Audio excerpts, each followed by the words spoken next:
I really do think it's kind of radical, but we should really thank God for them, because if they didn't come around and challenge us as Black people to really say, okay, who are we as Black people in the scriptures? Who are we as a culture? Who are we as a community?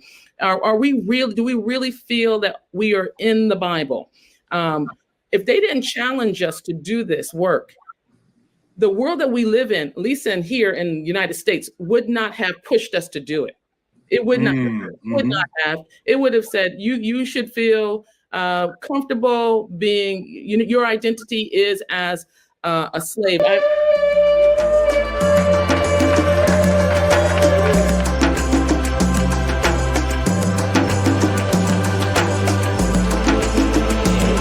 time for us to come together.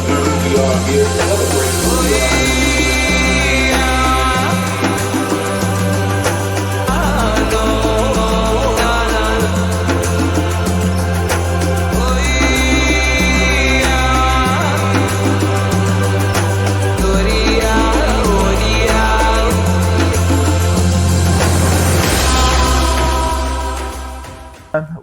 We've been talking a lot of stuff from our perspective, right? There's a lot of stuff that people talk about in reference to the Israelite movement, and they only hear the Israelite perspective, right? When they talk about the Bible's black and stuff like that, only thing that they hear is a whole bunch of people who they think might have some problems, might think it's strange and stuff. So what I decided to do is to take some time to really go through from this is a Christian standpoint, right? These are Christian people that's in teaching in seminaries and stuff like that. And some, I think she's a doctor actually. Oh yeah, Dr. Vince Bantu. I think he's the one on the right, and the one on the left, she's a doctor as well. I can't remember her name, but he'll introduce her. So, but you're going to hear them talk about a lot of this about the Bible, and if people are black, and who the people are in the Bible. And it's interesting because they're talking about Hebrew Israelites, black Hebrew Israelites. Some of the camps, they're trying to just look at the most extreme cases and talk against some of the stuff. But what they don't do, which you won't see in this video because we're not going to play the whole thing, but you can go there and see it yourself. What they don't do is compare it to modern day Judaism with the a lot of Israelis and what's going on, and some of their viewpoints on who the Gentiles is, who's the Goyim, right? You look up who's the Goyim in Judaism, you're gonna get a big eye full of stuff that you probably never knew, especially if you're Caucasian, right? So some of them separate themselves from being white. You heard how even Whoopi Goldberg got in trouble for saying that they were related or something, but they separate themselves. So how do they look at other people from European white descent, right? That's not considered from a Judaism standpoint connected to them. You'll be surprised, right? Even President Trump, some of them say that he's Edom, right? That he's the last part of Edom, kingdom of Edom, which is supposed to be destroyed in the book of Obadiah.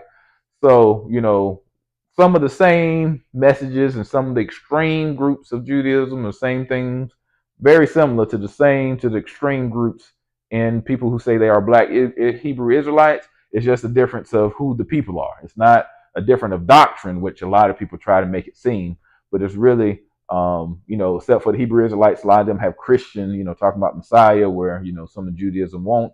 But there's a lot of brands of Judaism as well. So we can never say that all people from Judaism, all beliefs of Judaism are the same. We can't say the same thing about who we are as Hebrew Israelites as well. So that's the breakdown that I want to show over the next couple of maybe weeks. Have some stuff showing you about how a lot of the early black churches actually had some of the Hebrew thought within them as well. But for this one, you'll hear her talk a lot about, from her professional opinion as well as his, about some of the history there. And it's interesting that they do make the same connections to who we are as Israel, but you don't hear it in the local black churches, right? We talk about, even here recently, we heard a white minister talk to a black church talking about they were Cushites, right? Black running Cushite, good running Cushites, right? Like, wow, to me that was on very fringe extremes of, racism to a certain extreme, that we're good runners, right? So good sports people, which is a compliment, but it's also derogatory to me to some extent. But here you'll hear her talk, and she was he'll say that, he'll try to say, oh, there's many colors of different people in the Bible, a lot of shades of brown, but you hear her kind of come back and say a lot of black shades of brown. So, but she's also estranged her background, which I wanted to make sure I included. I think I included as part of this is because she talks a lot about feminism and, sexuality in the Bible.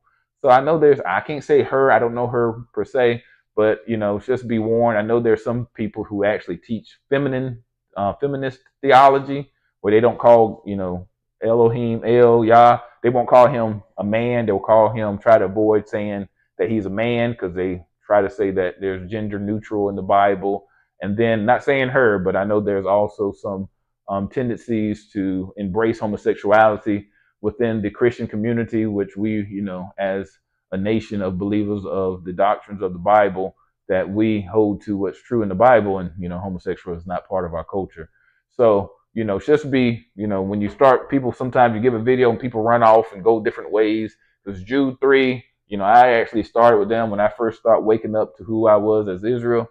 And I thought it would be a great, but then I start seeing some stuff up there, and it was far and extreme, even from what some of my Christian friends that was going to seminary with me at the time, they were even kind of questioning some of the stuff that was up here. So, but to give you a different view, I wanted to make sure, you hear it from other people, so that way people can make sure we're comparing apples to apples and oranges to oranges. So it's not like you trying to just look at, a lot of people try to throw the far extreme stuff and mix it all in. It's like I tell people to look at history versus theology. Separate it first, right? Is the history true? Are we truly, from a historical point, are the people of Israel, just from a bloodline? And then start thinking on your theology. As we saw last week, they have some Muslim Israelites, right? You have all kind of Mormon Israelites. You got all these different Israelites from a different religious system, right? But then the question is the history true? If all of them are saying common history, then we need to look into the history, right? And not be scared of talking about it in our religious organizations and seeing where it might lead us from a factual standpoint. All right, so here's the video. And let me turn off my mic here.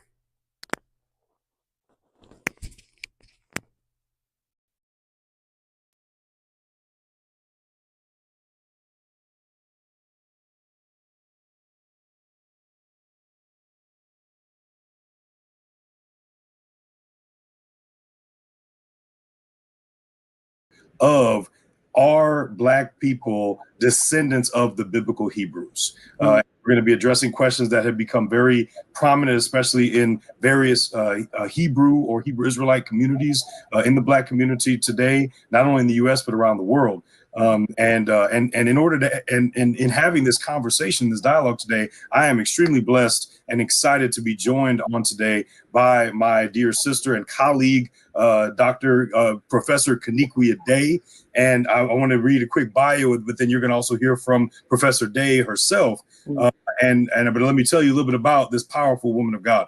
Kaniqua Day is a full-time instructor of Old Testament and Biblical Hebrew at Gordon Conwell Theological Seminary. Shout out my alma mater. She teaches at the Boston campus, my specific alma mater, amen, and the Latin and Global Ministries program at South Hamilton campus of Gordon Conwell Seminary in Massachusetts. She serves on the board for the Society of Gospel Hymenot, amen. Professor Day has a Bachelor's of Arts in economics from Emmanuel College, a Master of Social Work from Boston University, a Master of Divinity and a Master of Theology from Gordon Conwell Theological Seminary. And her doctoral studies have been at the London School of Theology in Northwood, England, and presently at Northwest University in South Africa. Amen. Amen. Powerful academic creds brought to the table today. As an instructor at Gordon Conwell Theological Seminary, she has taught courses in Old Testament survey, Genesis, Exodus, interpreting the Old Testament and New Testament, and the Hebrew language. She taught at the Meacham School of Hymenot, amen, in St. Louis, Missouri, and conducted seminaries for Pine Manor College and University of Vermont Campus Ministries. In addition, Professor Day is a public speaker specializing in the area of Old Testament and sexuality. She conducted numerous seminars and workshops focusing on Old Testament, sexuality, mental wellness, conflict resolution, and leadership development. Professor Day can be viewed on YouTube, or on the Jew 3 Project, amen, as one of the guest panelists for the Courageous Conversations Conference. Professor Day is the author of Feminist, Womanist, and Gospelist Interpretations of the Daughters of Zelophehad, Bridging the Gap Amongst Competing Traditions, in the multi-authored book, Gospel Hymeno. Professor Day is an ordained minister with the Church of God, Cleveland, Tennessee. She has over 25 years of ministry experience as a teacher, counselor, outreach, formation minister. Additionally, Professor Day serves as the Director of Ministerial Care and Development at Deliverance Temple Worship Center in Dorchester, Massachusetts. So, beloved, I want to ask you to join me in welcoming Professor Day to this conversation today. And again, thank you, Professor Day, for joining us on today.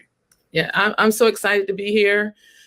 Hearing that bio, all I can say is only God, right? It's only God that strengthens us, that brings us to this point.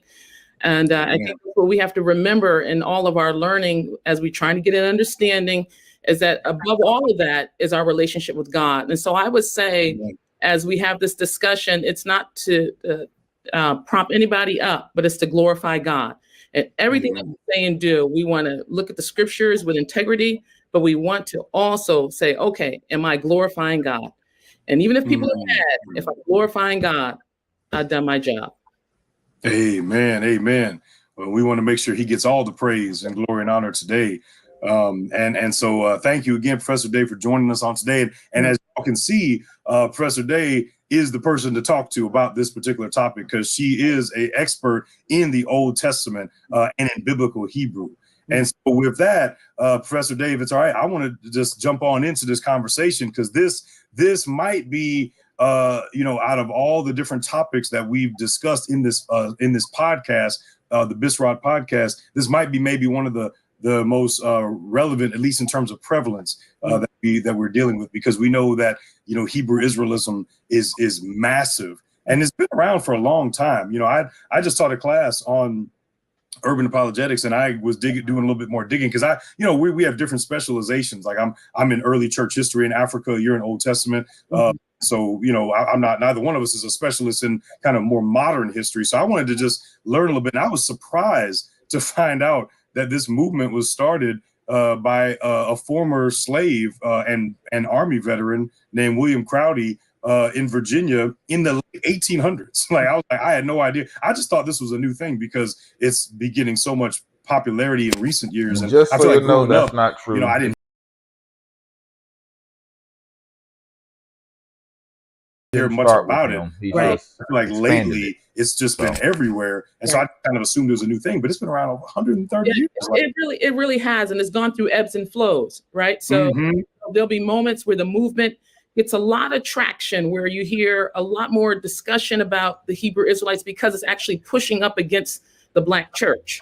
And then you'll have times when it's not gaining traction, where they just seem like a bunch of people out on the street yelling, cussing, telling everybody else they're gonna go to hell, and the only people who follow Jesus, follow Messiah the way they understand it, will actually have a covenant relationship with God and actually make it to eternity. And so it goes to the. אתה חושב שהגויים יהיו עבדים של היהודים יום אחד? אמורים להיות. אוקיי, מה זאת אומרת, כאילו, אמורים להיות? לפי מה שכתוב בתורה, הגויים אמורים להיות העבדים to eternity. And so it goes to these ebbs and flows, as with any sort of cult, as with any sort of tradition. But now it gains more traction because we're really dealing with, what does it mean to be Black? Where's my Blackness? And how is God looking at me as a Black person? We've having this discussion if our leaders had done a better job at teaching Black people that they are actually in the image of God. This doesn't even question. The Bible never talks about, being racist or having an issue with someone else's ethnicity. And so we have to go back to the text, and we have to say, okay, we have to find ourselves in the text. We have to say, okay, when it says I'm made in the image of God, that means Black people matter. Now, when I say Black people matter, now that becomes like an issue. It really should be not an issue. I have to say it now because it wasn't taught, and because it wasn't taught, now we have these other cults that are trying to claim like, okay, I'm black and this is how I see the scriptures. Trust you've seen them right. I can't trust you. And you white and you the devil. That's right. That's right. Well, and you put it right. Like, that's why we need to go back to I mean, I agree with everything you said. And that's, but that's exactly right. That we need to go back to the text, as you said. And so, with that, I wonder if we could maybe both just from our specializations kind of think out loud together about the big elephant in the room, or the main question of this episode of the podcast. And that is, are Black people the descendants of biblical Hebrews? That seems to be, there's a lot of different denominations out there of Hebrew Israelites, and like, as you mentioned, some of them are very abrasive and out in the streets, being sometimes very insulting. But there are also many very, respectful. I've come across a really positive, actually, doing a lot of positive work that I could in some ways agree with and get on board with in some ways. And there's even some people I actually just recently met, somebody who's a Christian rapper who actually, claims to be a Hebrew, but and we're going to get into the different theological things, but has a more kind of global view of salvation and more of an orthodox view of salvation, but actually still believe that, that Black people are the descendants of the biblical Hebrews. So that seems to be, there's all these different variations, like some of them throw out the New Testament, some of them keep Jesus or the Gospels, but they just throw out Paul, and there's all these variations, and then some of them keep the whole New Testament. Like I mentioned, there's a whole denomination of Hebrews that they actually incorporate white people, and so there's a variety of Hebrew Israelism. But it seems to me that one of the common beliefs across all the diversity of practices is this fundamental belief that Black people are the descendants of the biblical Hebrews. And so I wonder if we could just kind of share our opinions about whether or not that's the case. I think it's a setup kind of question, because when I hear things like that, Black people are there. You can't say that we're not there. We're there. I think we sort of look at the text. People are looking at their modern context and they're saying, okay, Black people, this is where we all come from, and we've always been in the world at all points. And so I guess I would go back to looking at, when the people come out of Exodus, the scriptures say they come out with a mixed multitude, and so that cannot be. Even to say you don't believe there's any Black people with the Israelite tribe, none at all. Well, when they come out of Egypt, you have to admit they come out mixed. They come out with other nations engrafted in them. You have, the Egyptians, you have people from Ethiopia, you have probably hired mercenaries that have decided, I'm going to stick around with the Israelite group because I saw all these plagues and this is the true God, and I'm going to march out here. And so even if you didn't believe, say, I don't believe there's any Black people connected to Israel at all. When they come out of Egypt, you have to agree that they come out mixed. You look at Moses' wife, she's a Cushite. She is definitely Black. You look at Joseph's wife, she is African. That gives us Manasseh, that gives us Ephraim, that gives us these other groups. You cannot wash away Blackness. It's there. And so maybe it did not matter to the people when they came out who was Black and who was white. The issue with Miriam and getting upset that Moses married a Cushite woman wasn't that she was Black. We don't teach that really correctly. The issue is that she's other. She's not part of them. So that because Black people are there. So it can't be because she's Black. It has to be because she is other. She doesn't quite fit the mold. And Moses is like, I'm marrying this woman. So, and obviously she must convert. But nevertheless, I do see Black people as part of the original Hebrews. But I also see them just always in existence, not just showing up through the Israelite tribe. Yeah, no, I agree with you 100%. I mean, there's so many, I think that Cush is one of the most frequently mentioned, maybe second only to Israel, nations in the Old Testament. And it comes up, like you said, I mean, you mentioned Moses' wife, and there's also Ebed-Melech, you know, who is the Cushite imperial official that helped Jeremiah. And there's all kinds of examples of Cushites, you know. And so I think you're exactly right that, and I would hope that nobody is arguing that that there were no black people or like either people who were, you know, maybe predominantly of sub-Saharan African ancestry in Israel among the Israelites, or as you mentioned, people who were perhaps of a mixed ancestry of, you know, Near Eastern and sub-Saharan African, you know, extraction. I would hope that we all can read the Bible plainly enough to acknowledge that point, that there were certainly black people or people of sub-Saharan African descent, you know, among the Hebrews. But the question that I think we really need to get to, though, is the claim that's being made by the Hebrews, which is they're saying that black people, every black person in America or in the Americas or Europe or on the continent, that black people are the descendants of the Hebrews. And then on the flip side, that the white people are the Gentiles or the Edomites, right? And so I would love your thoughts on that and, you know, that particular claim. I think it simply cannot be true. I mean, there are other groups, there are other nations that are around besides the Israelites. And so are you saying that there are no black people, there's no black people in that group?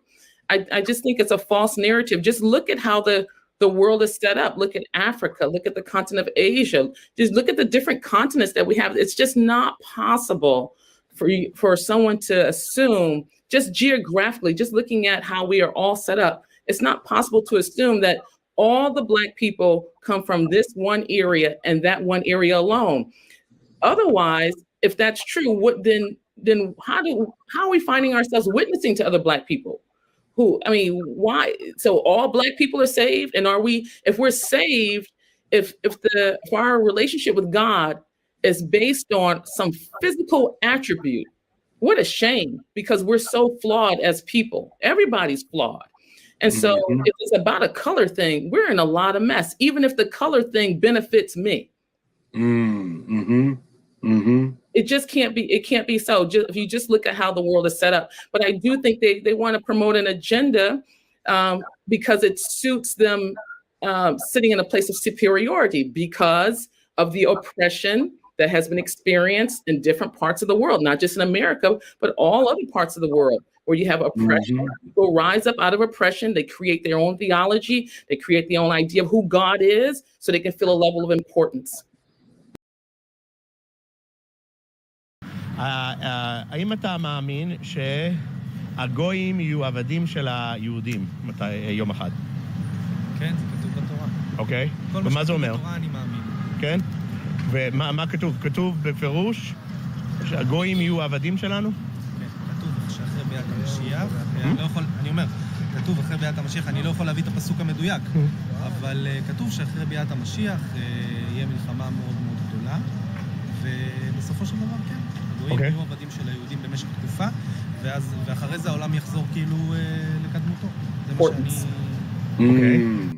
And you're so right, because that's, you know, we're covering a wide array of, you know, different ideologies and claims and religions in the Black community, you know, the Kemetic community or conscious community, you know, Black Muslims and, you know, people who practice African indigenous spirituality and all different kinds of religions that really have very little in common with each other and disagree with each other on different theological claims. But the one thing that we find in common with lots of different religious communities, new religious movements in the Black community, is exactly what you just said. That seems to be the common thread, is looking for a sense of identity as Black and as people of African descent. And I couldn't agree with you more about the comment you made earlier, that this really points to ways in which the Black church that we need to do better. really speaking to Black dignity and to African spirituality in positive ways and in biblical ways, of course, but to really help people in our community to know that they can follow Jesus as he made them as Africans, because this was the point of almost the entire New Testament, that as Gentiles were being brought in, they didn't have to conform to Judaism, but they could continue to be as they were, and that includes Black people. And there has been so much negative history of, and even still, of course, in the white dominant culture, but even in the Black church, there's often like a negation of African identity and Blackness, or an apathy to it. And I think that's what's pushing a lot of people into these. And as you said, that's a lot of the common strand.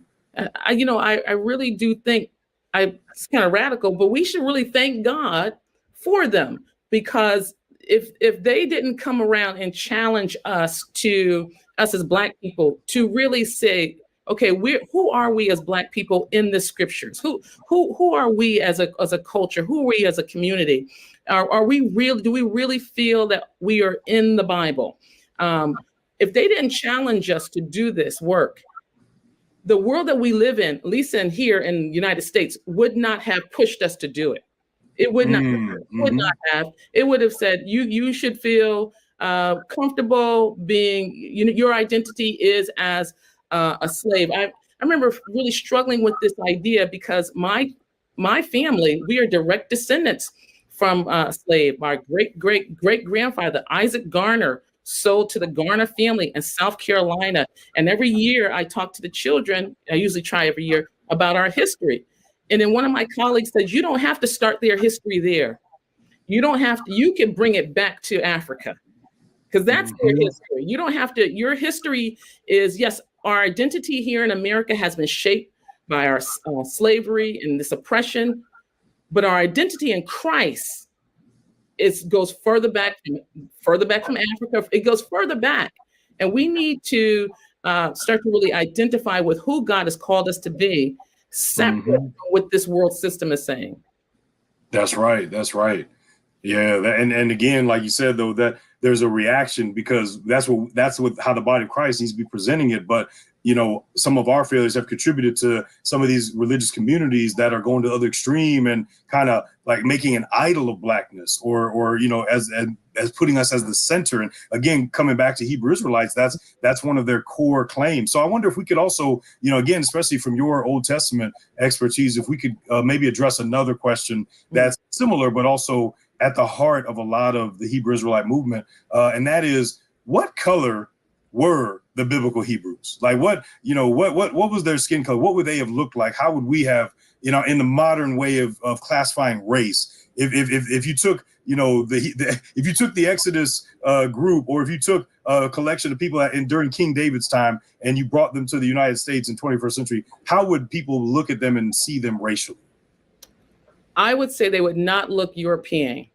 They would not look as white as we make them out to be. They would not look like the white Jesus hanging on most and all the different pictures that we grew up in, in our art, the art that we have. They definitely. You saying you Professor Day? You're saying that the Hebrews didn't leave Egypt and pass through Norway and Germany? Okay, let's just think about this in a very practical way. When it's summer, I turn a little bit browner. I just normally get browner because it's summer. And when it's winter, I get a little bit lighter, but I still stay Black, but my shade will go back and forth. So let's take a group of people who've been in, I don't know, a place where it's dry and it's hot for, I don't know, hundreds and hundreds of years. And I'm just going to suppose that they may have a slight tan wherever they go. And so the reason why we don't want to talk about this is because we feel that we start to talk about race, we start to talk about color, and we start to say that Jesus and the Hebrew is, and we talk about the Jews of the Old Testament, they look just like Black people.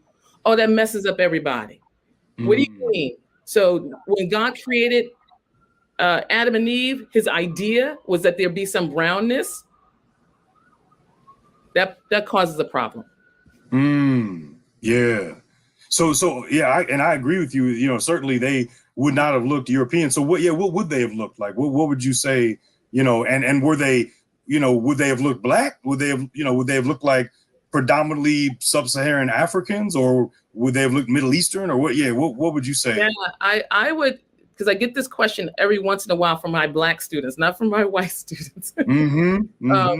But I would think they would have definitely more of a Middle Eastern, more of a brownish look to them. I do not think I don't discredit that they would be dark black just because of the area that they're in. You cannot be over in Egypt, Ethiopia, Sudan. You can't be in those areas. If we just look at the group of people that are there now, you cannot be there and just say, okay, there won't be somebody who God didn't use in a dramatic way to reach his people, or to spread the gospel, or who was part of the original Israelites, who is deep black. I think you'll see all shades. I think you'd be hard pressed to see a very pale white person in that group. Again, this is not an issue. This is not an issue in the scriptures at all in the Old Testament. It's not at all an issue. It only is an issue today for us because of the racist world we live in. And we have to go back in and reclaim the scriptures and say, see, my blackness was always considered just, I'm human. It wasn't, I'm part of the shades of God's creation. That's it. It ain't that. Yeah, I agree with you. You know, I'd be curious to know, just especially for the listeners, like what would be some evidence or some text or inscriptions or something that you could point to that might even help to underscore, because that's obviously, you know, I would agree with you, first of all, that the majority of Hebrew people, even though, yes, there would have been, you know, some people who were of sub-Saharan African ancestry, what we would call black, and there was also a lot of people who were a mixture of African and Near Eastern. But when we talk about the Near East, where the Hebrews were situated, in Canaan land, that was not an area where people who live in there were predominantly what we would call black or sub-Saharan African, but they were also, as you said, certainly not white, certainly not European, but they had more of a Middle East. I would agree with that. And I'd be just curious, any Old Testament or ancient Near Eastern, like kind of just anything that you could point to that would like lead you to that conclusion. And I'll just want to add, you know, from my standpoint of like kind of more late antique and medieval history, just to agree with what you're saying. I mean, you have I mean, first of all, in the New Testament, Philip, he meets a black eunuch, and he calls him black. Now we need to understand that the word Ethiopios in Greek does not mean Ethiopian in the way that we mean it. Like when we say Ethiopian, we mean like a certain country or a certain culture in East Africa. But that was not what Ethiopios meant in Luke's time in the first century. When he used the word Ethiopios, if you went to actual Ethiopia, which was at that time called Axum, and you said, hey, I'm in Ethiopia, they'd be like, no, you're in Axum. Like Ethiopios, literally, its face has been scorched by the sun. So, and actually, that eunuch was Nubian. He wasn't even Ethiopian. He was from Nubia. He was from Cush, because he said he was a eunuch of Candace. So when Luke, who's a Hebrew, who's from Israel, who's from the Near East, is noticing, and he is identifying the eunuch by his race, by his skin color, as something that is distinct from Philip's. He's saying he's black in the sense that Philip isn't, or that the most of the Hebrews are not in that way. And so, and that just keeps going on. I mean, I don't want to keep going, but like a couple other pieces of evidence that would, you know, from my time period that I work with is you also have, so many different like examples of Jewish people that are coming into Egypt, and also going into the Sudan. And in the same kind of way, there's a distinction that's made between the Jewish and Christian folks in Egypt and other, parts of the Near East, and those that are in sub-Saharan Africa. And a famous example of that is Moses the Black. Moses the Black was an Egyptian Christian monk who lived in Egypt, and he's called black because he was black and he was from Nubia. but he is racialized from kind of in a way that is separate from most of the other Egyptian Christian monks who are Egyptian, so they're certainly not white. They're African, but they're not of a sub-Saharan African racial background. They're Egyptian, so they're brown, and they're kind of more from a Middle Eastern or kind of from a North African, or what's often erroneously called Berber kind of racial background, which is distinct. And that goes back to even I'm getting into your time period. I'd like to hear your thoughts, but even going back into ancient Near Eastern times, the Book of Gates in Egypt made a clear racial distinction between Egyptians and Near Eastern people, but then people that they would consider black would have been the Nubians further to the south. So that would just be some evidence from my time period that would support what you're saying. But I'd love to hear any of your thoughts on. Yeah. I think people need to remember that in the ancient Near East, the tribes are nomadic. So people are on the move. So you're going to have an interaction with different tribes, an interaction with different groups. And so as you watch the Israelites sort of move through their land, move to their promised land, they're going to interact with all these different regions of people. And some of them actually get included. So you have Ruth the Moabite who gets included. You have all these different, you even have, this is going to go a little bit further up, but you have in a Song of Songs. And how does the woman talk about herself? She talks about herself as black. She uses the word black to talk about her skin. And she says, I'm beautiful, right? So she talks about, it's an interesting book because most of the story is about the woman talking about being, having this very intimate relationship. She does most of the talking about being intimate with her lover. And so you have these pieces where people are moving, or the text shows us that Black people are there, but also the region. It's not a stagnant region. You can't be in Egypt and not be impacted by Libya, not be impacted by Ethiopia, not be impacted by the Sudan. You cannot be in that area. And as you're sort of moving through the lands and incorporating, you have trade that's going on. So you have trade with the Cushites. You have the Kenites who get into the tribe of Judah. Caleb is a Kenite. So you have all these different ethnic groups that are merging inside with the Israelites. It's just impossible to conclude that it's not a multi-ethnic looking type of tribe. It would be a mistake. It's not something we would do. You can't say, okay, I'm going to go down south and I'm not going to see any Black people. Well, you go down south in the United States, you're going to see Black people, you're going to see white people, you're going to see all these different types of people. It's just the region that you're in. You go to certain parts of the world, you'll see more Hispanics. You go to certain parts of the world, you see more Italians. And so as you have them moving through the land, they will encounter different people who will become incorporated a part of Israel. You have, I think the tribe of Judah is like one of the most ethnic diverse tribes you're going to find. You have Moabites in there. You have people who just should. You have Ruth, not just Ruth, but you have what's her name? Rahab gets in there. Mm-hmm. Mm-hmm.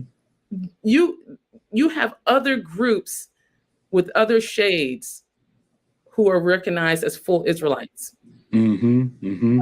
And that's just, so I would say for people who are looking at this and really wonder, how does it happen? Because they're not going to say, okay, you're not going to have this big announcement all the time. Hey, I'm Black, or hey, I'm brown. You're not going to have that. But you can look at the region and with some fear, just picking up a book, just looking at the history of the region, looking at artifacts. If you look at Egyptian artwork, if you look at just the ancient Eastern artwork, you will notice that the people have different shades. That is not, that's not because they were just trying to be artistic. They're showing you the people who live in the land. Mm-hmm. So that's how I would approach it, because I think we want to say the issue is that we want to find ourselves in the text. So we want to say, okay, Professor Day, show me where it said, how do you know this person is Black? Because if you know this person is Black, then, there must be some proof. Like, how do you know Moses is Black? How do you know Moses is brown? How do you deduce that from the people being in the land for a considerable amount of time? He does look different. He's noticeably different when he's seen as a child. He's noticeably different. But as with any community, the more you have the integration of different cultures, the more you see things change. That's right. And that I love what you're saying, because it really connects with the, I mean, you're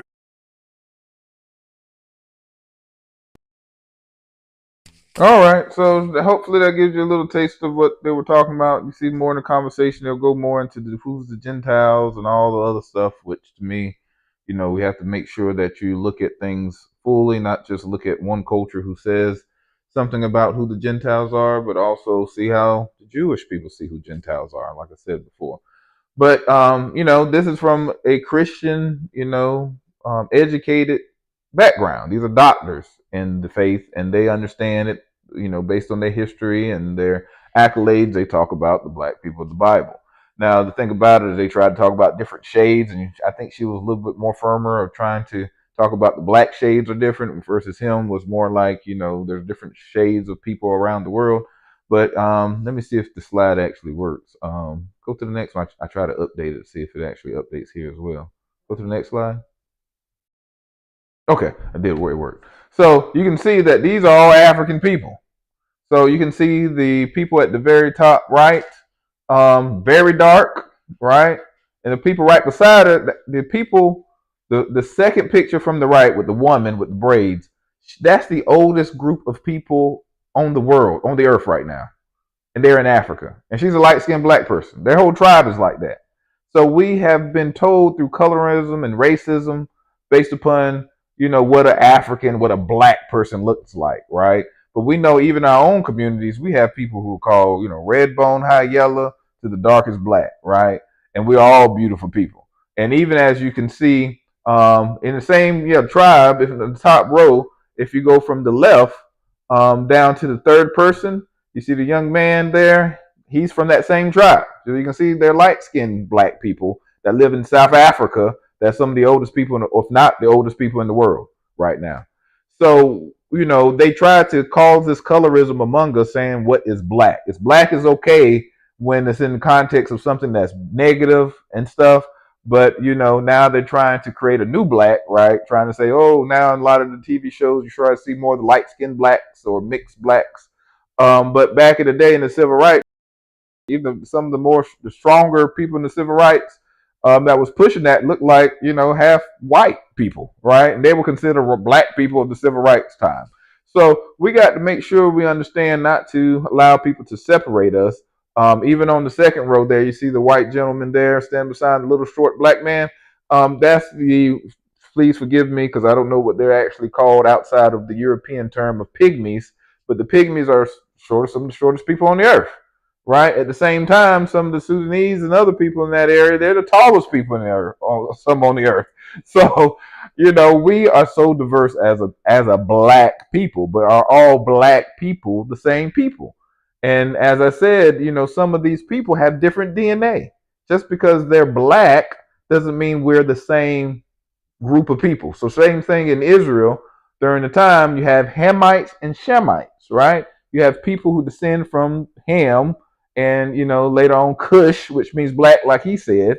But then you have Shem, who they say was black in Judaism. Even some of the books said that he was black.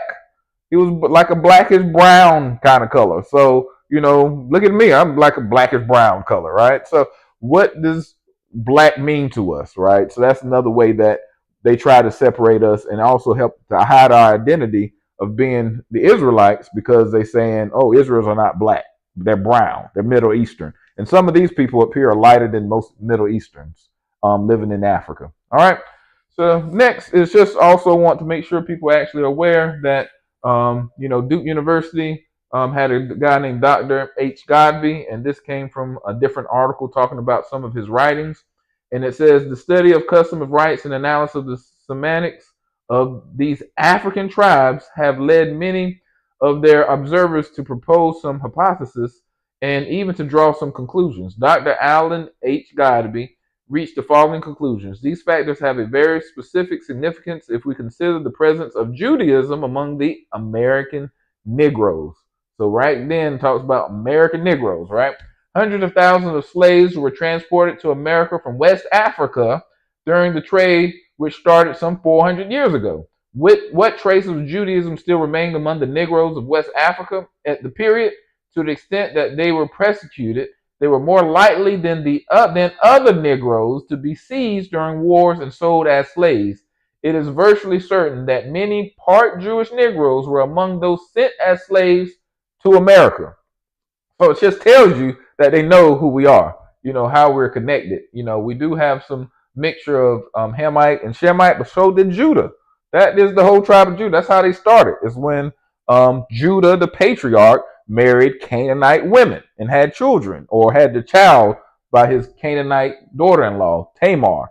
So that's who we are. That's what a Jew should be based upon the ancient definition. The modern definition changed it, saying that it's people that's from the region or Judaism. But the ancient translation was actually a person who actually is mixed, who descends from Judah, right? And Judah would have Hamite and Shemitic mixture.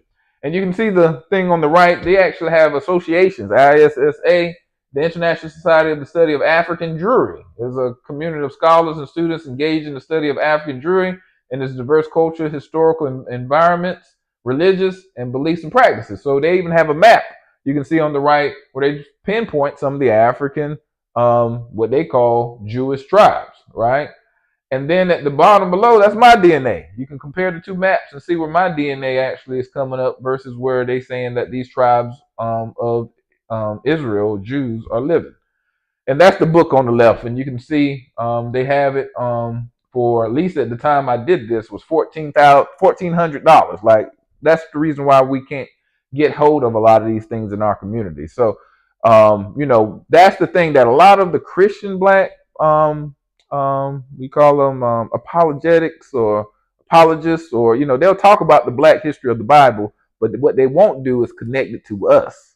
And that's when I had to pull back, because I'm like, if you say the people in the Bible were black, what happened to them? Where did they go? So they'll talk about the Limba tribe, they'll talk about the Igbo tribe, and some of the other groups that's recognized by some Jewish groups, right? And if you go to the next slide, you can see this is my DNA, and this is the reason why we're trying to do as part of the workshop. You can see I have some Middle Eastern based upon this DNA test. And this is one done, used by the FBI and other people to find criminals and everything else. So it's legit. And then you see on the left side where the first little arrow at the bottom talks about, it says Limba. Limba is the Jews that they say, that they give credit to. And that's the highest, the closest relative of my DNA is the Limba. And then if you even go down, you see Mandinka. They're known to be the West African Jews.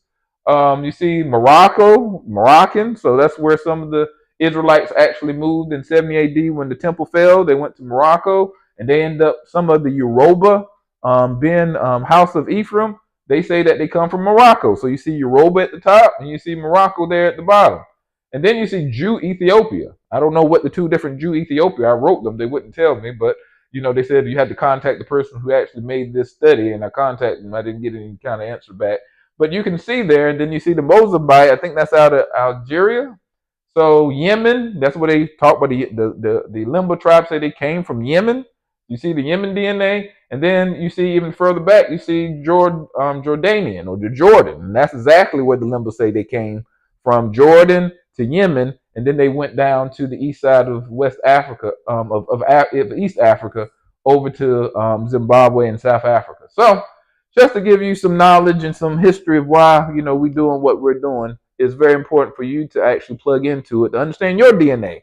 And if it's your DNA is saying the same things that doctors and historians and all these people say, why are we not considered to be the tribes of Israel? All right, so next. So, all right, we're going to get a lesson today, and we have, a lesson. We might have to bring it on to the next day as well. I mean, next Shabbat, because some of the time we took here, but I thought that was important for us to make sure we see it from other viewpoints, because there's some stuff that, was conversations I was part of in Facebook, and I think that this will help, at least to some extent, with some of those conversations there as well. So next slide. So these are things we're going through. We're still talking about the covenant, so this is important. All right, next slide. So this is where we actually take some of that history so you can see why it's important from a covenant standpoint, right? So we know that Shem was one of the three sons of Noah. So we talk about the Noah covenant, right? And then we start talking about the Abraham covenant. You can see the line of Shem, actually goes through Eber. You see Eber, that's what we call ourselves, Ivri, Eber. Some people call it Ibri, or Ewe. You know, they basically couldn't say Ivri, and they basically start, you know, the Europeans that invaded West Africa, they start saying Ewe, as in a sheep, instead of Ivri, as in the Hebrew people. And that's where that name change came, but it all connects back to Eber. And then from Eber had a whole bunch of people, right? You know, descendants. You can see how he had a lot of the Joktan and some of the Arabians and so forth that were there today. So that's the reason why they're considered to be Hebrew people as well. And then later on, you can see how it went down to Peleg, Rhea,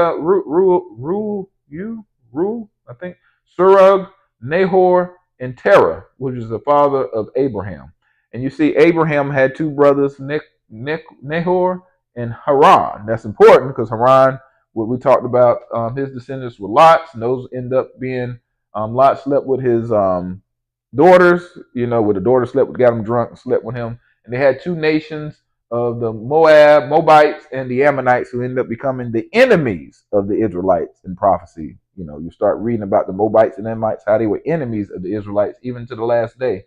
And then Abraham ended up having Ishmael and Isaac, and then he got remarried to, after Sarah died, to Keturah. And then you see all the tribes on the left as well. So you can see more of the Arabic, Arabian people. They were actually, many of them were black, dark, and they will admit to the Bedouins and other people. And then you have the Ishmaelites, a lot of the Nation of Islam as well, see descends from that. And then you have Isaac with the tribe of, the two Jacob, who ends up becoming the Israelites, and Esau, who's also became the enemies of the Israelites. If you read the book of Obadiah, you can see how the Edomites will be avenged in the last days as well. All right, but we're going to stay on the Abraham to Isaac to Jacob. So that's where we are right now. And then if we go to the next slide, we can tell that this is the covenant that was given in the wilderness, in Exodus 19, 1-6. And this is, why we call ourselves Mamleket Kohanim. In verse 5, when they were in the wilderness, it says, Now then, if you will indeed obey my voice and keep my covenant, which we didn't, then you shall be my own possession among all the peoples, for all the earth is mine, and you should be to me a kingdom of priests, which means Mamleket Kohanim, and a holy nation, Kadosh Goy, like Goyim, like nation, or Goyim could mean, the other people, other nations. So these are the words that you shall speak to the sons of Israel. So, we know we will enter into this covenant, but how did we get to the covenant? So we know that we descend from Jacob, and Jacob later on became Israel, but how did all that transpire, right? But also, as part of this, we know that when they were put into the wilderness, they were basically made a people, right? There was a purging, a purifying, right? That they had to go, and we'll talk a little bit more about it, but how they had to go and purify themselves and change their garments, change their clothing, right? So where did that come from? And then if we go to the next slide, we know that they were sent to the wilderness before, but it says in Ezekiel 20 that we will be sent to the wilderness in the same way as the last day prophecy. So in Ezekiel 20, verse 33, it says, As I live, declares Yah, surely with a mighty hand, with an outstretched arm, and with wrath poured out. So actually, he says, he's going to say that twice. So that means same way, plagues and issues are going to happen. He's going to force us to come out. I shall be king over you. I will bring you out from the peoples and gather you from the lands which you are scattered. Showing that Israelites were scattered, and he's going to bring us back just like he did the first time. Right? So this is scripture. So if you don't believe in the Bible, I understand if you don't believe in this, but if you're a Christian, if you somebody who believes in Torah from Judaism or from Messianic, you got to understand, that this is part of the prophecies that you believe in. It says, with a mighty hand and with an outstretched arm and with wrath poured out, and I will bring you into the wilderness of the peoples, and there I will enter judgment with you face to face. So just like he did before, he's going to do it again. As I enter into judgment with your fathers in the wilderness of the land of Egypt, so I will enter into judgment with you, declares Yah. So it's important to know who we are, because is this our prophecy? If we the Israelites, we got to know what's going to happen here in the future. And if we do not, then hey, then we don't have to worry about it, right? So it's very important for us to understand the prophecy and understand who we are, as they were talking about, even in the Christian standpoint, about the different people who were scattered across the earth who were Israelites. All right, so next one. So Jacob's ladder. It's very important to understand the story, because in Genesis 28 talks about Jacob when he tricked his father, got his blessing, took the blessing from Esau, and he took the blessing from him. He was the one that was going to be blessed and favored, and he took he didn't take it. Esau sold him his birthright for the suit. So that's when he actually was sent by his mother to Rebekah to go back to his people, to her people, right? So that's important. Who's her people, right? So and why is Jacob also connected to these people? How did he get connected to these people? So it's very important to understand some of that history. We talked a little bit about it before, but so he ran from Esau because Esau was mad because he stole his blessing. He was a warrior. He was going to kill him. A hunter. He was going to kill him. So he ran, to be with Rebekah's people in Syria. And then in verse 10, it talks about, then Jacob departed Beersheba and went toward Haran. So Haran is the same name, as I showed you on the chart, as Abraham's brother, who was the father of Lot. So he went towards the land that was named after those people. So that's important to understand, right? So this is his family. So, Abraham, Nahor, and Haran were all brothers, and Sarah. Sarah was a half sister, right? So he married his half sister, and even Nahor married I think it's Haran's daughter. So there was a whole bunch of intermixing there, who was his niece. So it was a whole bunch of interbreeding and mixing, but it was the same DNA, same gene that was going from people to people. And now it's going to get even more so, because now Jacob is going back to his own people, and he's going to marry Rachel and Leah, right? His cousins from his uncle Laban, right? So that DNA is just getting all mixed up to be the same. And it's important to understand that of where we are now. But then we can see that he spent the night there. He had a dream, and he saw a ladder with angels going up and down.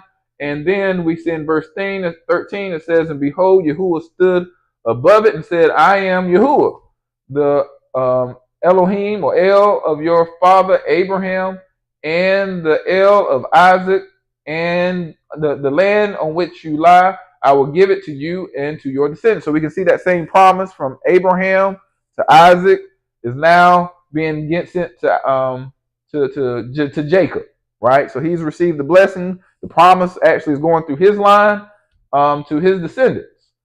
So in 14, your descendants will also be like the dust of the earth. Same thing he said to Abraham. And you will spread out to the west and to the east and to the north and to the south. And in you and in your descendants shall all the families of the earth be blessed. So he's saying through us, through the line of Jacob, the people will be blessed, not to be cursed. So as I read the scripture early in 1 Peter, it says we need to make sure to keep our behavior excellent among the Gentiles, because we are a representative of who he is, right? The promise that he has, not only for our people, but also for the earth. So, and then it says in 15, behold, I am with you and will keep you wherever you go and bring you back to this land, for I will not leave you until I have done what I have promised you. So we know that's when he went to be with Laban, and Laban tricked him for 7 years, and another 7 years for gave him. He wanted Rachel. He tricked him, gave him Leah. He had to work for another 7 years. Gave him Rachel. Then he worked for another 6 or 7 years as well. And then that's when they pursued him. And we know the whole thing about the household gods and how Rachel was sitting on the idols and stuff like that. So they were still messed up people, right? And then we can see here in scripture that when he woke up, that in verse 18, it says, so Jacob, let me start at 17 actually. He was afraid and said, how awesome is this place? This is none other than the house of Yah. That's important. Or house of El, as in God. So, and this is the gate of heaven. So Jacob rose early in the morning and took the stone he had put under his head and set it up as a pillar, poured oil on its top. He called the name of that place Bethel, which means house of Yah. House of El, house of God. However, previously the name of the city had been Luz. Then Jacob made a vow or covenant, saying, if Yah will be with me and will keep me on this journey that I take and will give me food to eat and garments to wear, I will return to my father's house in safety. Then Yahuwah will be my El. This stone which I have set up a pillar will be El's house, or Yah's house, house of El, Bethel. And of all that you give me, I shall surely give a tenth to you. So the people promised to give a tenth, right? Tithe is a tenth. So you can see how from the very beginning of who we are as a people, that was already incorporated in who we were. So before the law was even given on Mount Sinai, that the tenth was already something that was promised through our forefather, Jacob.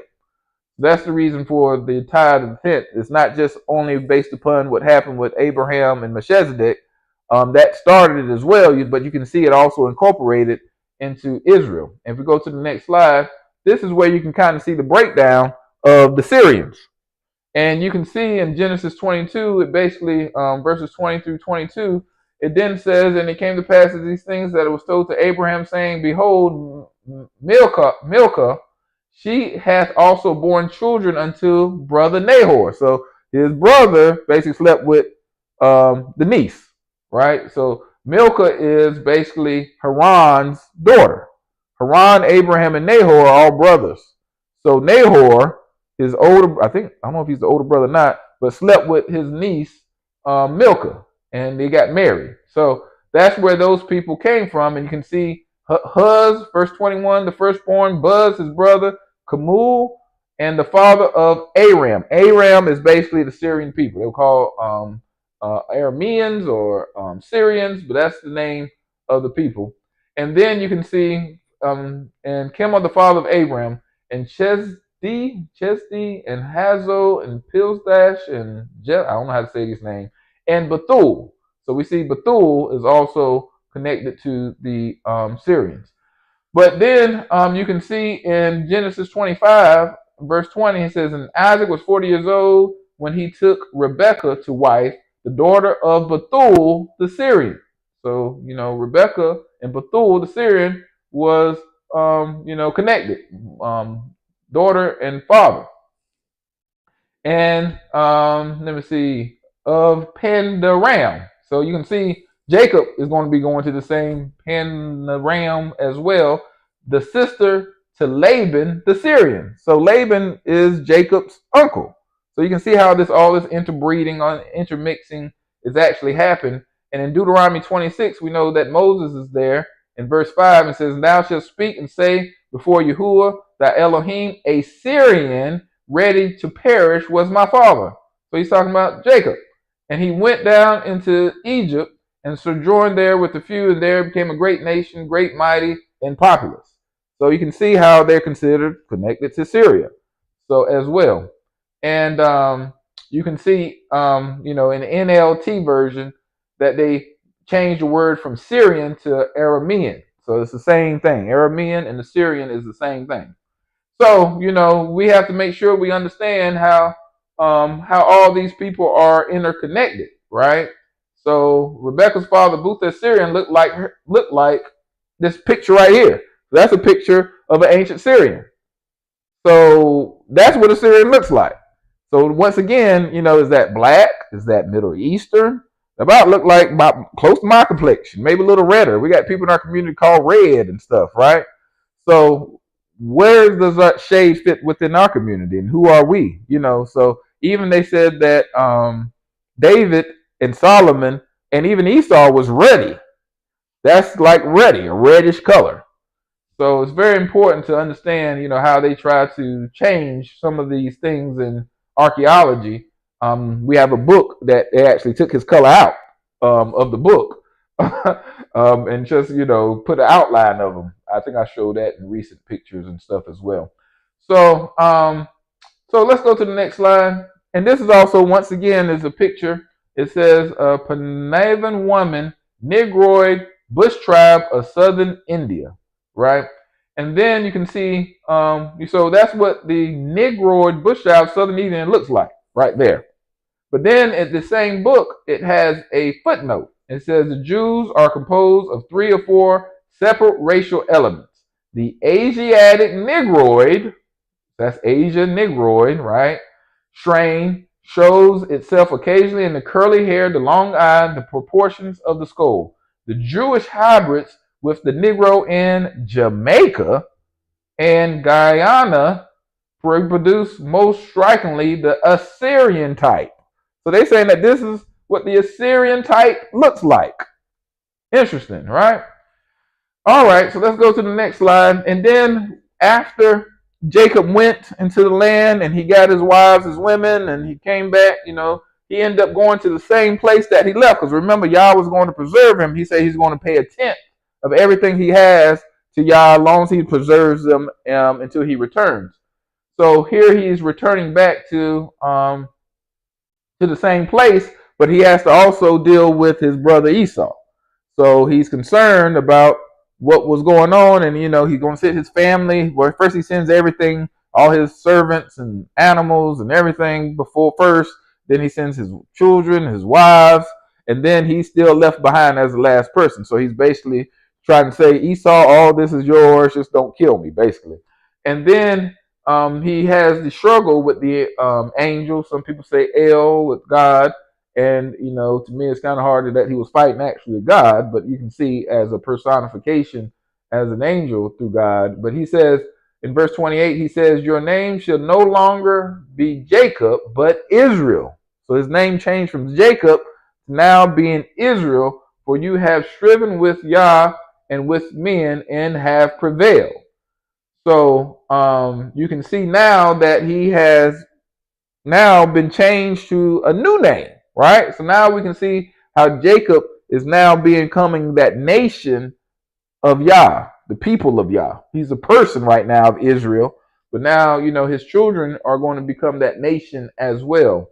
And then you can see Jacob named that place where he was struggling. So before he even got to Bethel, the place that he struggled, Peniel, which means the face of El. You see El again, right? Peniel. So people named Daniel, right? Michael, right? So you can hear the El, right? So anytime you have that in your name, it's connected back to El or to Yah. And then you see Peniel, the face of El, right? Because he struggled with him and was able to prevail. And he talks about how he saw Yah face to face, and life was preserved. So we know there that it says that that later on that Yahushua was the only person that could see Yah.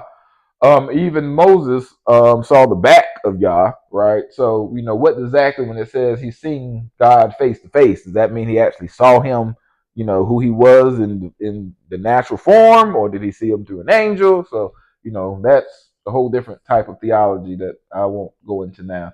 But verse 31, it says, now the sun rose upon him just as he crossed over Penuel. So you can see an I changed to a U. So I don't know why, but I can see that Penuel means facing God instead of face of El. It means facing El, right? And he was limping on his thigh. Therefore to this day, the sons of Israel do not eat the sinew of the hip, which is on the socket of the thigh, because he touched the socket of Jacob's thigh in the sinew of the hip. So I don't know what that is. I don't know if we eat that as a people, but you can see some of that traditional stuff could be another sign of, tracking down Israelites among the world. And so next slide, we see that he came to a place called Shechem. After he left Peniel, he came to a place called Shechem. And Shechem is very important because it was a land of the Canaanites, right? So we know that ended up becoming the promised land. And he, bought some land there, and he erected an altar there and called it El Sheh Israel. So I didn't look up what that actually meant, but you can see that he owned some land in Shechem. And it's important later on to keep track of this because, once Joseph goes down to Egypt, and then, Moses and Joshua, leads the people, they go back to Shechem. So it's very interesting, that he actually has some land preserved there, bought before they went down to Egypt, so they can return back to the same place later on. All right, and then who is Shechem? Is Shechem just the land? Where did that name come from? Right. So we know the story about Dinah. Let's go to the next slide. How a man named Shechem, the son of Hamran the Hivite, so they're in the land of the Canaanites, he rapes the 12 tribes, or Jacob, or now called Israel. He rapes his daughter Dinah. So once she's raped, her brothers get mad and they set him up and made the sons the believers of Hamor, the Hivites, made them get circumcised because Shechem wanted to marry Dinah. He said, okay. They said, you can, as long as you get circumcised. They get circumcised. Of course, they're in a lot of pain. And the brothers Simeon and Levi went there and did some work. And then even, some of the other brothers also got involved. But, there was, that's where the name Shechem comes from, because that was the land that they actually went to honor their sister who was raped by Shechem the man. So Shechem the man became Shechem the city. And that's the same place that Jacob bought the land from. All right. So that's important. When you hear Shechem, you hear that all through the Bible. Shechem, Shechem, Shechem. So that's the reason why it's important to understand that. And hopefully that will be a way for you to easily remember, is that's the place where Dinah got raped, right? And the brothers got their revenge. So when they did that, it put a stench on the people. So Jacob was really Israel. I'm calling him Israel. Israel was concerned because now, they just came to this land. And now all these people, all these other Canaanites are like, oh, we made us a stench before these people. They're going to come get us. So, he made an offering unto them. And then when you go to the next slide, you can see in Genesis 35, this is really, to me, is where they actually become the people of Israel. Oh, I see my header didn't change there. But it says, so I had this in another lesson about Ephraim. So it's very important to track Ephraim and what happened there, which we'll talk a little bit about as well. And it says in Genesis 35, verse 1, it says, then Yah said to Jacob, arise, go to Bethel. We heard of that place before, right? And live there and make an altar there to Yah, who appeared to you when you fled from your brother Esau. So he's going back to that same place that he saw the angels. He called the Bethel, the house of Yah, the house of El, right? The same place that he's going back to return. And then Yah is telling him to go there and to build an altar. So in verse 2, it says, so Jacob said to the household and to all who are with him, put away the foreign gods which are among you, showing you that they were still having all this paganism even among them, but now they're becoming purified to be his people. And you can kind of think that it says, and purify yourselves and change your garments, change your clothes, change who you are, right? So that's very important, because in the same way, here we are in these pagan nations, and Yah's going to pull us back to purify us, right? For us to walk away from these foreign cussed gods and stuff that we were given during slavery, here celebrating stuff that we know that's not of our people, right? It's not of our Yah. It's not of our God, our Elohim, right? He's pulling us out. That's what holy, Kodesh, set apartness means, to pull us out, right? To be separate. He's pulling us away from the things that are not part of our culture, not part of what he represents. Now, it's one thing for the other nations to do it. If you're British or something like that, that's your culture, right? But we're not that's not part of our culture, and we were given it through slavery, right? So now we're pulling out of that. We're not doing Christmas. We're not doing Valentine's Day. People don't look up the word February and understand the meaning of that word and why it's so terrible to celebrate Valentine's Day when it comes to a biblical standpoint, right? If you, like I said, if you're British or something, that Roman, that's your culture. You do what you do, but us as Israelites, that's not our culture. That's not who we are. Christmas is a day that, Sol Invictus, the sun god. Birthday is December 25th, before Christmas was instituted on December 25th. Tells you something. Mithra, a lot of those names, their birthday was on December 25th, way back in ancient times. So Messiah definitely was not born on December 25th. Everybody would tell you that. That is from, went to a seminary, hopefully, could tell you that.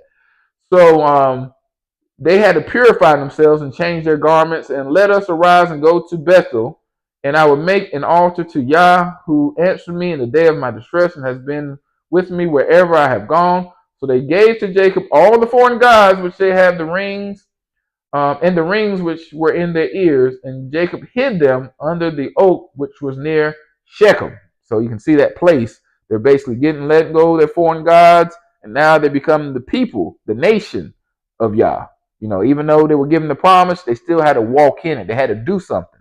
So it's one thing for us as a people now to know who we are as Israel. It's different for us to walk in it. That's why I say it's different to wake up versus rise up. We woke up, but have we rose to what Yah has called us to do right now? There's a difference to that, right? So let's go to the next slide. And we talk here how Israel is now talked about as a nation, right? And it is actually how Yah is repeating his name from Jacob to being Israel again. So in Genesis 35, verse 9, it says, Then Yah appeared to Jacob again when he came from Pandam Aram, and he blessed him. And Yah said to him, Your name is Jacob. You shall no longer be called Jacob, but Israel shall be your name. Thus he called him Israel. And Yah said to him, I am Yah Almighty. Be fruitful and multiply. A nation and a company of nations shall come from you, and kings shall come forth from you. And the land which I gave to Abraham and Isaac, I will give it to you. And I will give the land to your descendants after you. So that's the reason why we own it, right? We've not only purchased it through Abraham, even through Jacob, now that we saw Israel, that he also gave us that land, right? And that's the reason why we're going to return to the land of our forefathers, as we saw in Ezekiel 20, how, the same thing that our Israelite ancestors did with Moses, we're going to go through that same process to go, to be purified and go back to be the promised land, to be with our King Yahusha forever. So in verse 13, then Yah went up from him in the place where he had spoken with him. Jacob set up a pillar in the place where he had spoken with him, a pillar of stone, and he poured out a drink offering on it, and he also poured oil on it. So he did it again. And so Jacob named that place where Yah had spoken to him Bethel. Then they journeyed from Bethel, and when there was still some distance to go to Ephrath, Rachel began to give birth, and she suffered severe labor. When she was in severe labor, the midwife said to her, Do not fear, for now you have another son. It came about as her soul was departing, for she died, that she named him Benoni, but his father named him Benjamin. So one something means something bad, like son of death or something. I can't remember exactly. But the other one means something different, more positive. So that's the reason why his name was changed, because she said she was dying. She this is a son of death. So this is something that brought me pain and death. And Israel changed his name to something definite means positive. So and you can see Rachel died and was buried on the way to Ephraim, that is Bethlehem. So now we can see where Yahusha was born, Bethlehem, right? Being connected even before they went down to Egypt. They were already being affiliated with these same places as Israel. And Jacob set up a pillar over her grave, that is the pillar of Rachel's grave, to this day. Then Israel journeyed to pitch his tent beyond the Tower of Eder. So we can see here that now Israel is becoming this nation, because even though they purified themselves and everything, they still want the 12 tribes, right? Because Benjamin had not yet been born. So Benjamin didn't even go through that whole experience like the rest of them, because he hadn't been born yet.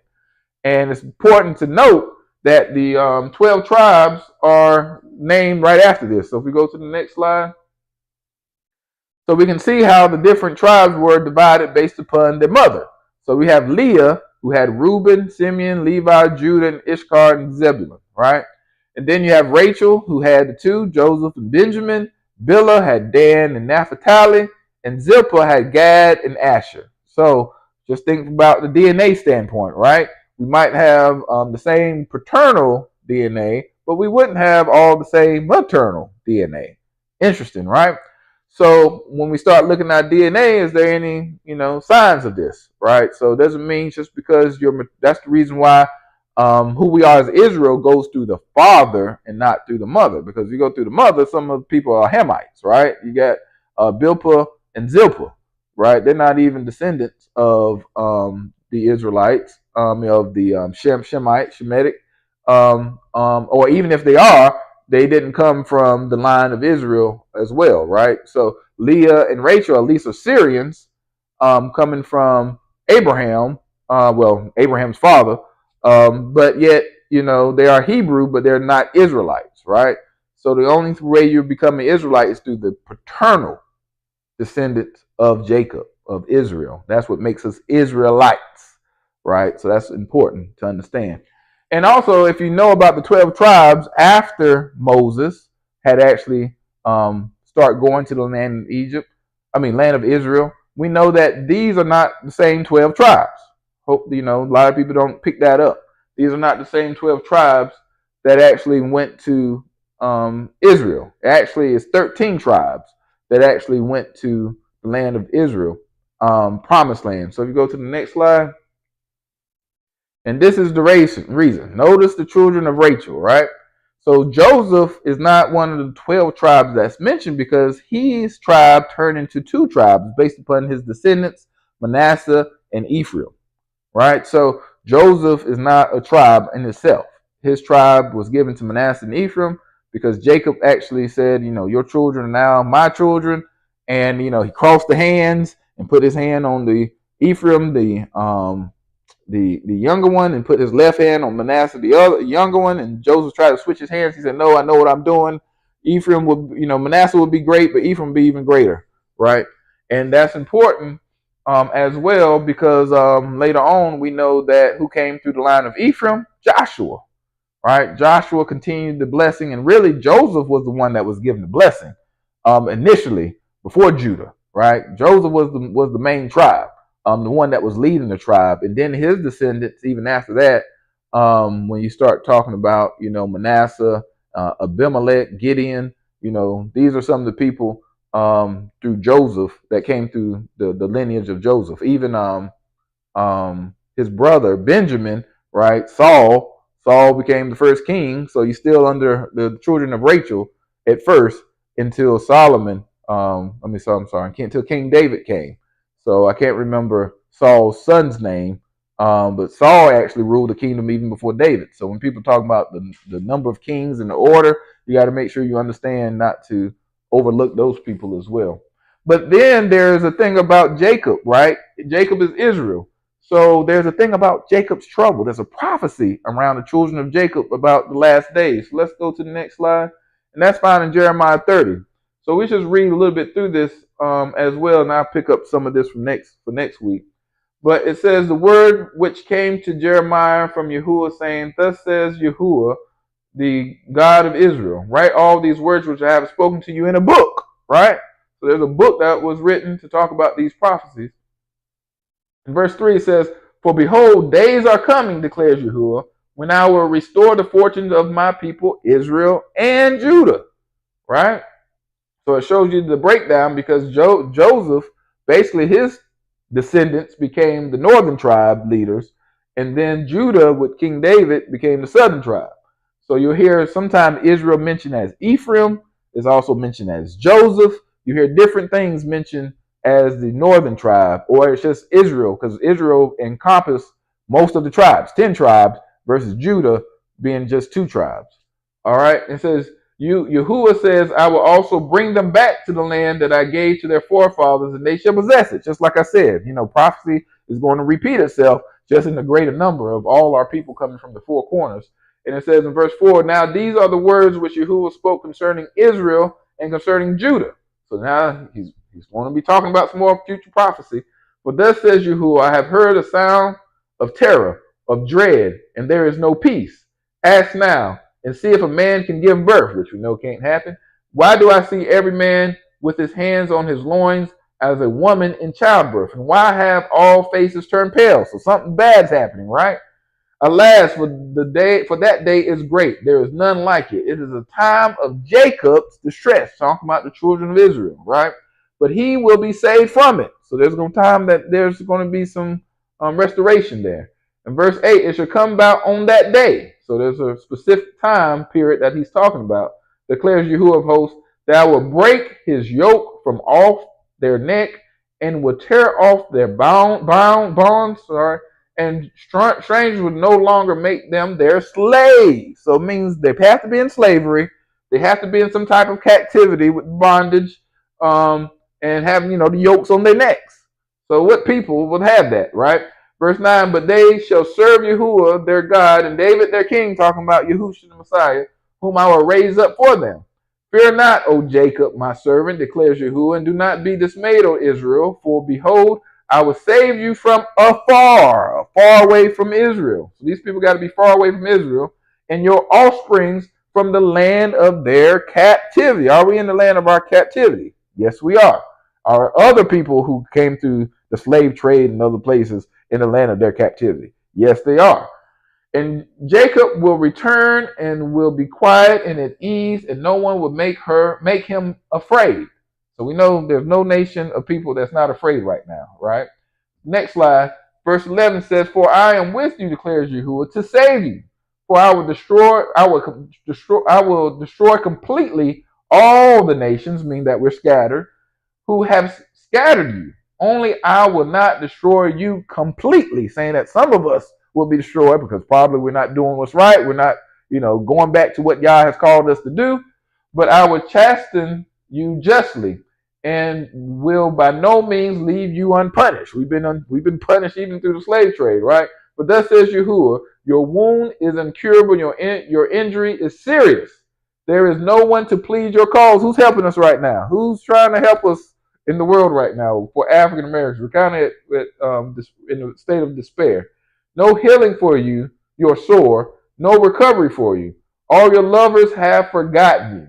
They do not seek you, for I have wounded you with the wound of an enemy, with the punishment of a cruel one, because your iniquity is great and your sins are numerous. So we continue to get caught up. What's her name? Megan Thee Stallion and Beyonce and Jay-Z and Kanye and Puff Daddy. We keep on seeing all this sin in the midst of our people and all in the judicial system and what's his name? Clarence Thomas, and all this stuff is going on with us, and we don't ever turn to him, right? And 15, why do you cry over your injury? Your pain is incurable because your iniquity is great and your sins are numerous. I have done these things to you. So our problem is not with white people. Our problem is not with other nations, Jewish people. Our problem is with Yah. That's our major problem. But it's hard for us to do that because we want to grab on the politicians and all this stuff. And our problem is our right standing with him. And until we get that, we're going to continue to have problems. Therefore, all who devour you will be devoured, and all your adversaries, every one of them will go into captivity. So he says he's going to flip it. So if you know about Deuteronomy 30, it's very similar. Jeremiah 30, Deuteronomy 30, read through that, and you can see we'll read through it in the future. But it says, and those who plunder you will be for plunder, and all who prey upon you I will give for prey. For I will restore you to health, and I will heal you of your wounds, declares Yahuwah, because they have called you an outcast, saying, it is Zion, no one cares for her. So we saw even in the video, the interview, they were saying, oh, you're making this a nationality thing, you're not all that important, everybody's the same. But y'all saying that we're going through this for a reason, because he's going to recover us. And with that, we should still be a light to all the nations. We still should be a representative of him, because we're that holy nation, right? We're that chosen people. We're that Mamlukat kingdom of priests, right? Priest doesn't just minister to himself, but he ministers to those that Yah has called him to do. So we need to minister to the nations. And that's going to be some of our, who we are, our character, who we are and how we stand should be holy, should be set apart, just like he set apart Jacob from the rest of the people. He set apart them gods and pushed all that stuff away and pulled himself to be in line with Yah. And that's what we should be doing now, but we're not. All right, next slide. It says in verse 18, thus says Yahuwah, behold, I will restore the fortunes of the tents of Jacob and have compassion on his dwelling places. And the city will be rebuilt on its ruin, and the place will stand on its rightful place. So we talked about how the tabernacle of David will be restored, and that's why it's important to understand where that tabernacle is. It's not the temple. He never said that that temple is going to be restored on Mount Moriah. He said that the tabernacle of David will be restored. and it will become from ruins and become, a tabernacle again. So verse 19 says, from them will proceed thanksgiving and the voice of those who celebrate, and I will multiply them, and they will not be diminished. I will also honor them, and they will not be insignificant. Their children also will be as formerly, and their congregation shall be established before me, and I will punish all their oppressors. Their leader shall be one of them, and the ruler shall come forth from their midst. I will bring him near, and he shall approach me. For who would dare to risk his life to approach me, except for Yahusha, right? Who could approach Yah other than Yahusha? That's why he had to be sinless, right? That's the reason why he had to do what he had to do, to die for our sins, declares Yahuwah. Verse 22, you shall be my people, and I will be your Elohim, your El, your God. Behold, the tempest of Yahuwah, wrath has gone forth, a sweeping tempest. It will burst on the head of the wicked. The fierce anger of Yahuwah will not turn back until he has performed and until he has accomplished the intent of his heart. In the latter days, the future, you will understand this. So we're now in the point where we're starting to understand how Yah took a people, set them as captives throughout the world, and how he's trying to push them to become a people again. And it might take persecution, which is sad to say. That's why he said he will not leave us unpunished. We can understand why slavery had to do, because we were up there doing all kind of spiritual gods that wasn't part of what Yah wanted us to do, but he has a promise. And then if we go into the next slide, it says, talking about Ezekiel 37. So Ezekiel 37, 38, 39 talks about the last, especially 38, 39 talks about the last day end times wars. We talked about that, right? That actually goes back and connects back to Revelations, I think 19 and 20, maybe even 21. So you can see some parallels with that when it talks about the birds eating people's flesh and all that stuff. The enemies will be killed and all those different things. All that's very symbolic. But the beginning of that, you'll see Ezekiel 37, and he talks about the two sticks coming together. One stick is Judah, and the other stick is what? Joseph, right? So Joseph comes also from the line of Ephraim, right? Well, Ephraim comes from Joseph, and Joseph also comes from Jacob. But the northern tribe, you got the southern tribe and the northern tribe. So Joseph is also another name that was also mentioned. But it's talking about how those two sticks will be joined together, right? Judah and Joseph will be stuck together. Actually, later on, if you go down toward the bottom, it says, behold, I will take the stick of Joseph, which is in the hand of Ephraim, and the tribes of Israel, his companions, right? So it talks about Joseph and Ephraim and Israel being all connected. And then you can see on the right-hand side, it says, and I will put them with it, the stick of Judah, and make them one stick. And there will be one stick in my hand. So he's going to put these people together, our people together, from across the world, and make us one people. And the sticks which you have will be in your hand before their eyes, says to them, thus says Yahuwah God, behold, I will take the sons of Israel from among the nations where they have gone, scattering, and I will gather them from every side and bring them into their own land, back to Jerusalem. And I will make them one nation in the land on the mountains of Israel, Mount Zion, right? And one king, Yahushua, will be king for them, for all of them, and they would no longer be two nations, and no longer be divided into two different kingdoms. So that's very important, because as we get into the actual, I was going to go through the thing with Moses, but we'll wait till next week. But it's important to understand, that these people are just, like they're saying, these are people not just of color, they're black people. And we know that, like, we go to the next slide, I always show this, you go to my old website, that, Joseph, when he was among the Egyptians, they couldn't tell, his own brothers couldn't tell who he was. Because, they sold him into slavery. The Ishmaelites took him to Egypt and sold him. And his brothers are coming now looking for food because there's a famine. And they can't tell Joseph from the rest of the people. And he's standing right before them. And they don't know it's his brothers. So you can see this is ancient archaeology on down at the bottom. You can see that this is a picture of what the Hebrew slaves looked like that were during the time of Egypt. And on the right, I think that's King Tut. You can see there's some, two black men, basically, right? So from what they were saying, the Christian people saying that, oh, he looked different than the Egyptians. But no, Joseph blended in with the Egyptians. So, when the people Joseph went back and got his father Jacob and his brothers and lived in the land of Egypt, right? Who did they marry? Who did they, it was Canaanites, it was Hamites. They were mixing in with these people of the land. Egyptians, Canaanites, Hamites, and all the Cushites. They were just buried in among these people until Yah brought them out many generations later. But they were still considered the Israelites, right? So here we can see if Joseph looks like this and he's black, it's easy to see from a biology, just a straight biology lesson, that the rest of them have to be people of color. Black. And I don't like saying people of color. It had to be black people because they're doing all kinds of stuff with that term. People of color could be anybody except for us, and they're eliminating African Americans out of a lot of stuff because they say people of color, and now they're bringing all these other groups and they're kicking us out. So I don't like the people of color terminology. And that sounds to me like the bad back in the day stuff when they used to call us a colored, and that seems racist to me. You're a colored man. You know what I'm saying? Like that's not well with me. But nevertheless, so we go to the next slide. If we start with the numbering, so if Joseph looks like a black man, right? He got a full-blooded brother named Benjamin, who's a black man. Gotta look black. And if they are both black, go to number 2, then their mama got to be black. At least the mama or their daddy, Jacob or Rachel, got to be black people, right? So, but let's just say it's Rachel. So if we go over to the left to number 3, if Rachel is black, she got a full-blooded sister named Leah.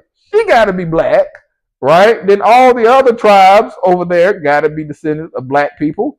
And then you got 2 handmaids that are probably Canaanites that's mixing with Jacob. They got to be black. So what tribe is not black, based upon that? And let's just say, people don't know the Zilpah and Bilpah. They might be, they might be Middle Eastern, as people like to call. Middle East is actually a term that came up later on with the Suez Canal that is more modern than ancient. So, if we didn't have the term Middle East, what would you call them? That's why they call them Afro-Asiatics. They were half African, half Asians, and they look, a mixture of black, like we saw in the picture of the woman. But let's just say Zilpah and Bilpah were not, black, as people like to say. Let's go to the next slide. And we already know that Jacob, Rachel, and Leah, they're all cousins. They came from the same Terah, person. Because Abraham, Nahor, and Haran, they were all brothers. So that's that intermixing that I'm talking about, right? So this is the pictures of the people, as I shared in some previous things. The right is the Syrian, right? The left was a picture from Rome, right? In the catacombs of Rome, and what they say Abraham and Isaac looked like, black people, right? And in the middle is Elam. Elam's like, Queen Esther, Hadassah, as we call her. So she was hidden among these people, and that's what the Persians looked like. And the Persians actually were some of the ancient ancestors of the Israelites. The Elamites were. So once again, all these black people mixed in together is going to make more black people. So where are these black Israelites today on the earth, right? So even if some of them mix with other people, might have got a little shade lighter, a later shade darker, where are the majority of these people living? And as we know, even in the Jewish scripture, we put a thing about it. Well, I think I was on my personal Facebook page, but we put a thing out there. Even in some of the Jewish scriptures, it said that the 10 lost tribes went to Africa, and only to Africa. So this is like a Jewish teacher. I don't like saying the R word as their leaders because that means master. But Yahusha told us not to say that. But he says that they went all the way only went to Africa, and the lost 10 tribes are there. And we know even some of the descendants of Judah after 70 AD, they ran to Africa. So we can see that even in the book of Jeremiah, when the Babylonians are coming, they ran to Africa, and God told them not to, and they said they're going to go anyway as well. So we know that there's a lot of Israelite descendants like the Limba, the Igbo, the Ewe, or the Ewe. We got the Sanike, you got the Mandinka, you got so many different tribes that, I'm just learning the Tikar, the Buma, the Bimaleke, the Bamoons, so many, and a lot of them are who the African Americans descend from. So this is not just by chance, and that's what we're going to do as part of the DNA shop. But it's just important to know, next slide, that once again, okay, we can go back to the other one.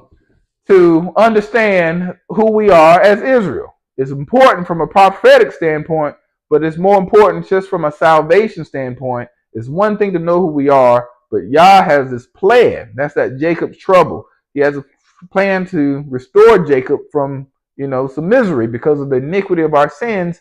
And now we need the salvation through Yahusha to become right. And once we do that, Yah is going to restore us as a people in a great way. But how hard is it to remove the idols and the sin from Israel? Until we know who we are, it's hard for us to embrace some type of theology. That's why I say separate history from the theology. Know who you are for sure, DNA, whatever you need to do, family lineage, and then you know for sure that Yah has called us to be a great people. And all African Americans are related. I don't know where this came from, about there are certain African Americans that came from this tribe. And even if that's true, we've been in this land in America for 400 years in a breeding. They're breeding us like, pigs and cows and like, what you say? Yeah, like cattle. And they actually had, stuff that they had. They actually ate some of us like cattle as well, which they don't like talking about. There's books written about it, but yet they breeded us and breeded us and breeded us. So, no matter what tribe you came from, we're all African Americans. We're all one group of people now. Unless you were one of those people that were, free blacks that never interacted with the Africans, and that's a whole nother story. But as even them, most people don't even know if they were a free descendant from free blacks or not. So that's the reason for the whole civil rights thing, and they just called us Negroes, and now we're people. And now, what does that mean for us now going forward? Unless we know who we are, unless these churches and these different communities of people, even there's white churches that tell black people that we're Israelites, but yet the black churches won't tell the people. Like, what's going on with that? Why don't we have all this money going to these institutions? And I think it's right to try to help out, especially pastors and leaders, so they can focus on the things of the people. But at the same time, what are they doing with that money? Are they investing in research and history? They're going to seminaries, and why are we not knowing what the history of the black church? All right, so next week, if y'all are willing, if I remember as well, I'll try to put up some of the history of the black church as part of the culture moment, the heritage moment, just so we can see where that lies at, right? So like, what more do we need to know to make sure we know who we are as Israel? What are the things that you look at? I used to start out every one of my old lectures when I talk about the table of nations is like, what is truth to you? Is it based on archaeology? Is it based on the Bible? Is it based on primary sources? What are the things to make sure that you know something is true, other than a meme, other than somebody just getting up with no notes or no sources and just saying that you're some Cushites, right? Like, you're just some good Cushites. They can just say that, and people are, oh yeah, I'm a Cushite. Like, wait a minute, you're an Israelite, and I can show you. But people will reject the facts and just listen to, certain people from certain nations that tell us who we are, and we just accept it, right? With nothing, no sources or anything. So let us make sure that we, number one, get our lives right. That's the most important. Salvation is number one. We got to be saved. We got to do what's right. And if you're not saved, ask for Yahushua to come into your life and to, allow the Ruach HaKodesh to comfort you, to direct you, to purge out some of those things, drugs and hurts of slavery, of bad family relationships, abuse, of any of those things that's hindering us to have a true relationship and walk into who we are as a people, right? Some things were not things that we did that was evil, was things evil that was done unto us that actually got us where we are. But now Yah says, wash yourself, change your garment, change who you are, and become who he is, especially through Yahusha. So Yahushua HaMashiach, we got to do that part. If without him, there's no atonement. And, our ancestors continue to curse us, saying, let his blood be on us and our descendants. That's the reason why we went through slavery, why we did so much stuff, going to foreign gods. Even in Africa, they pour out libations, just like we just saw Jacob was pouring out a drink offering. Why do people do that if it's not connected to the Bible, right? So let us be humble before him, be humbled before him as a people, and even as individuals, to give our life to him, because it's, we're getting to that moment where we really need to know who we are and be able to embrace one another as a nation of people, as a Memleket Kohanim, as a holy nation, as a kingdom of priests, not just for our own purposes, but also to reach out to even other nations that don't know who he is, right? Some of them will cleave to us, will cleave to him, the Yahusha, the number one Israelite out of all Israel, right? So we have to make sure that we're at least able to get over our hurts before we can bring on the hurts of another nation, other nations of people, all right? And even if you're from those other nations, you can get saved through Yahusha, right? So that was the whole thing we talked about with Abraham, right? So that's the reason why he said there's another way for even the Gentiles to come into him. But for the nation of Israel, we have to go through the way that he also called us to do so, to be that holy nation. All right? Yes. Oh, got a question. All right. What's the question? Somebody asked, why do you believe you're a true Israelite? I just don't believe I know because, I took 3 years to try to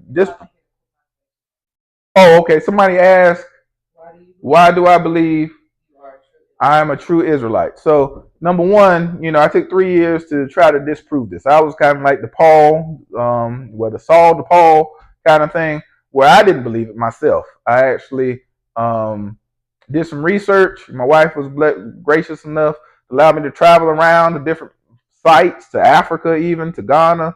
And, from a historical standpoint, I was trying to challenge it. I couldn't challenge it. I was just disproven through the history that I looked up. I was trying to be non-biased, right? So even when I was looking through the Christian church when I was a minister, there's even a testimony that I have. You just type in my Reverend Stevens, you'll see it, where I'm actually giving the testimony. But the stuff that I was finding, I'm seeing stuff like from doctors and stuff from the black church saying that the Israelites were black. So if the Israelites are black, I was like, okay, where are the Israelites? Where are they living? Where are they from? Right? So I say, am I Israelite? What does that mean? So I start doing the study in Africa and saw how many of those tribes end up going into Africa. And so I was like, okay, so the tribes are in Africa. Some of them know who they are. And then I start finding out those were the ones that was taken to slavery to America and to other places. But I was more worried about America. So I said, okay, they came to America. Let me look at my genealogy to see if I'm any connected to these people. And I started looking up my own family lineage, and I started finding out about black Portuguese great-grandfathers and some of the people who descended from the Kimbundu people, the first people that came to Jamestown back in the day, and I saw where they came from, and start looking at my DNA, and I was like, okay, from a historical standpoint, check, I'm an Israelite from my heritage, as well. So if my heritage says I'm an Israelite, what does that mean spiritually? So I started looking through the spiritual stuff, the things, the connection back to Yah, and looked at the prophecies of what happened to the people. How they will be sent. Yahusha said during the 70 AD, he said that you'll be sent as captives all throughout the world. So from 70 AD into now, what people have been sent as captives throughout the whole world. Only, people that descended, especially from the transatlantic slave trade or the Arabian trade, that was even worse. They still being sent out even today. So that's what some of the reasons I know, I'm an Israelite, because even the archaeology digs, that's what we do through the workshop. If you're interested in being part of that, you can go through that and see, some of the archaeology, the reason why E1B1A actually comes from the Middle East as well.